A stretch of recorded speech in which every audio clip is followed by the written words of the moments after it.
there is a similar event out in California, in Montecito, I believe, a straight pride event that was shut down because they could not purchase insurance. That's what the difference of First Amendment attorney makes. I was able to have that happen. When we got over that hurdle, there was a discussion by various members of the police, and there's kind of some debate about what was said. But there was no strong absolute assurance that should Antifa block the parade route, that they would remove them.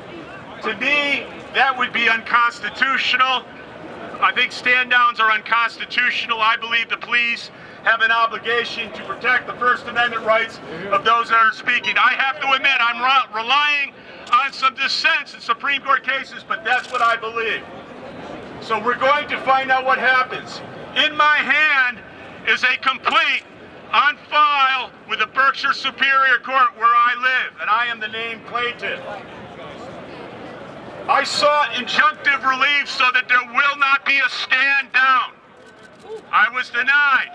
But there's another court, a court of public opinion. There is another court I appeal to. The First Amendment is under attack, and frankly, the likes of the ACLU, and I love these guys. They represented me before. They're afraid to represent conservative groups, or groups that people that dislike you will call haters. And it's crap. And they're endangering the First Amendment. It's now more important than ever that attorneys like me are fighting for your rights, because this parade almost didn't happen. And if it wasn't for my intervention, not the ACLU, not some other free speech group that, calls themselves free speech in Boston, this event might not have happened. Now I'm going to tell you, should we march, and should they do their job, and should they keep us safe? I am giving very serious consideration to thanking them and filing a voluntary dismissal next week. But should we not be allowed to march, I will amend said complaint, and I will seek damages and further injunctive relief. We need to fight for the First Amendment and the right to free expression, and we need attorneys that will stand up for that. I'm from Pittsfield. I filed a petition in the city of Pittsfield for the rights of transgender people to use public facilities. I filed the so-called bathroom bill. I'm a bloody leftist. But I am old school ACLU. I'm the old school ACLU that protects freedom of speech, that's not afraid to stand up. We're not Europeans. We're not afraid. We fight speech with speech. We fight ideas with ideas, and we will not countenance anything else. Thank you.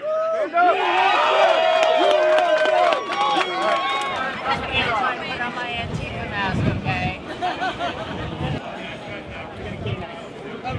Just 1 second.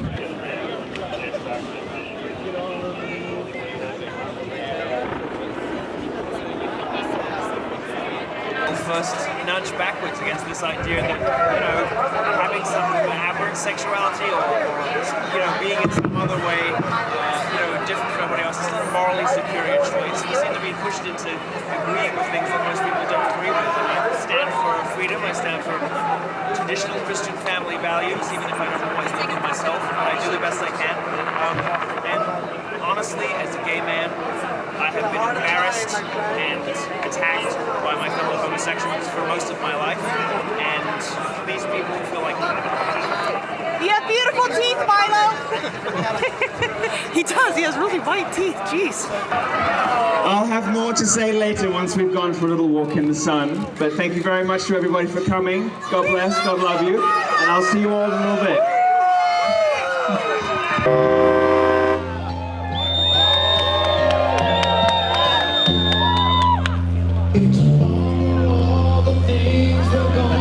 Watch yourself, folks, we're rolling. And I had to start again with just my children and my wife. I thank my lucky stars to be living here today, 'cause the flag still stands for freedom.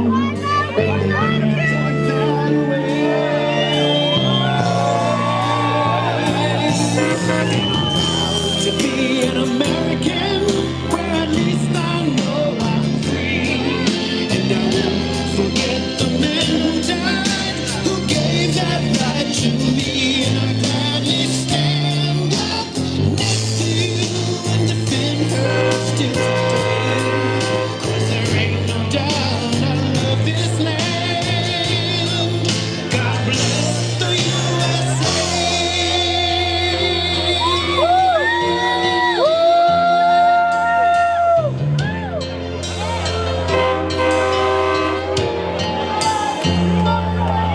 From the lakes of Minnesota to the hills of Tennessee.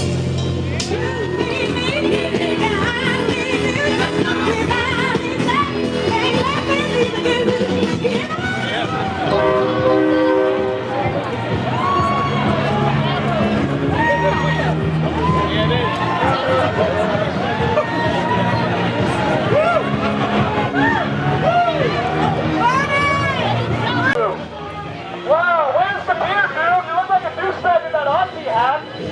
You're one guitar. Hey, Ron Weber, I see you. Douchebag of Boston is Ron Weber. We got every year. You're vegan, aren't you? Wait a minute, I recognize you. You son of a bitch. You get out.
I don't get why these people are mad.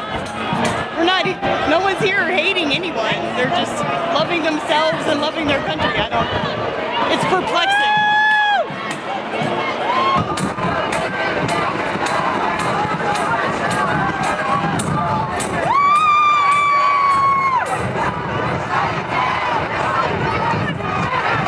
Well, it seemed to be pretty vanilla until about 3 minutes ago, and we just obviously ran it. We finally found Antifa, apparently by getting press passes to cover this. We're Nazis. It's really kind of just amusing right now. Hopefully it stays amusing and doesn't get violent. Hey, you want to see oppression? Go to Venezuela. Go to China. Hey, get the paper. This is what Antifa threw at us. Straight sexist rape? Straight sex is rape. Straight sex is rape. Sex with whites is white supremacy. Oh my God, they got me. They got me. Oh no. You can't get out of that. Oh my God. I'll never get a job again. Oh my goodness. Watch yourself, folks. Watch your feet now. Yeah, you know, we're the Jewish and mixed race white supremacists. Yeah. Hey, curious, do you mind being interviewed real fast? Not at all. Well, I like the way Milo phrased it at one point with his interview with the people starting the parade, where he said that he gets the joke of it and also the seriousness of it. Well, I think part of it is just kind of, you know, sort of tongue-in-cheek kind of thing of like, well, why can't you have a straight pride? But I think also it's about the, not LGBT people themselves, but the politicization of their community, where I think people see things like these pride parades where you have these little kids dressed up, you know, in drag, you know, dancing provocatively for grown men, you know what I mean? They see like these drag queen story hours where multiple drag queens have been arrested for being pedophiles, you know what I mean? And it's just trying to push against the politicization of this community. But it's not about any kind of hatred for anybody in those communities, because there's tons of trans people here, tons of gay people here, you know? Yeah. But I mean, that's just my stance on how I feel about the whole parade. So you think it's more just a pushback kind of against the, I guess, an overstep from the LGBTQ? Because I mean, I think most people believe that consenting adults can do what you want, right? But the thing is, once you try to start indoctrinating people's children, once you start trying to have this kind of us versus them hostile mentality, I think it just creates rifts in our country. And I think stuff like this helps to, you know, stuff like this helps to. You're privileged. Yeah, right. So these people, it's funny because, again, like you said, right, I'm mixed race. I'm half white, half black. And when I'm agreeing with a liberal on something, they love to exalt that. And they love to go, oh, minority voices. And the moment I disagree, they're like, you're right. Like, they're like, oh, you Uncle Tom. Yeah. Well, that's interesting. So you're mixed race. Have you ever like kind of made a conscious or noticed a difference? Because obviously you have the ability to choose like which side you identify with. Which side is more beneficial to identify as? In my experience, because I started out being a leftist for a large portion of my life, right? In 2016, I was a Bernie bro, right? And once I sort of, came to the dark side or whatever, I realized people on the right have been a lot more treating people as an individual. Everybody here talks to me like I'm just a human being. Nobody even brings up race. But you talk to leftists and you need to qualify all your opinions by your race and your gender and your sexual orientation. So I feel like I get way more bigotry from that side than I do from this side. Would you say that myself as a white, straight male and Christian am at the bottom of the totem pole? Yeah, to them, yeah. They have literally like an oppression stack.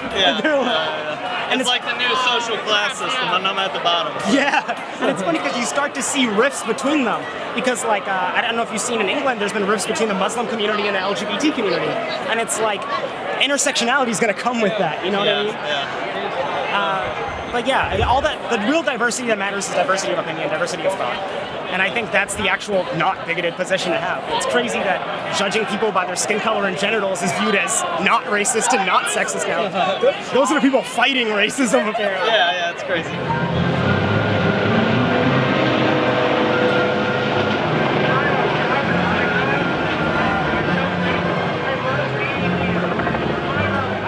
Great, so if I'm going in the end. Hello, thank you. Thanks a lot for coming down. Oh, thank you so You're much. awesome. Thank you. So I don't know if they're trying to do good PR or if they're intentionally being absurd, but I doubt it.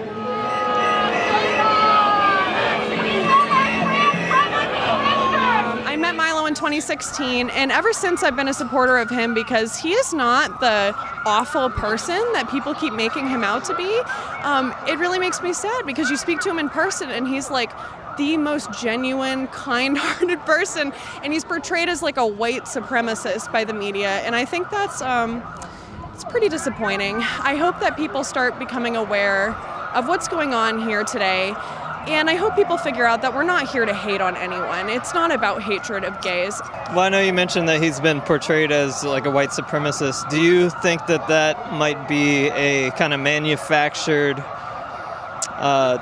like I guess tactic from the left to attack whiteness or something, or what do you think? Absolutely. I think it's a tool for division. I think it's meant to break people apart and prevent people from actually listening to the speakers. Trigglypuff, oh my gosh, that event at UMass Amherst in 2016 was really incredible because it was the first time I noticed that people actually don't support free speech. In certain areas, especially around here, they will scream and heckle every minute that someone is speaking on a stage. And I just think that's un-American. What was your name again? My name is Samson Richopi. I'm one of the organizers of this thing. I'm philosophically libertarian. I like to do anarcho-capitalist and anarcho-communist thought exercises because, like, I like to ask the question: how would society take care of issues in the absence of government? I think that's a real good thought experiment. But practically, until society gets rid of government organically, we can't violently overthrow the government because something else will take its place. An anarcho-capitalist society implies that the people are capable of self-governing, and that's a good thing for us to work towards. In the meantime, we have a justification for government. That's my opinion. It was a good day. I don't know what to say. You know, it is what it is. I think if you just leave people be, and you have this value in society that says don't harm your brothers and sisters, then we can overcome nearly any obstacle that pops up as society moves forward into the future. Nothing to disagree with there. The government needs to create a neutral playing field for everyone to be able to have their say. And the government, I'd say, is actually doing a real good job of it today. I don't want to like lick boots or anything, but it took a lot of work. These people are literally putting themselves on the line just for us to have our little event here. We know it's not us. We know it's not the police who are initiating violence. It's the other idiots on the other side of this fence. And I have no idea why they don't respect the rights of others to do their own thing.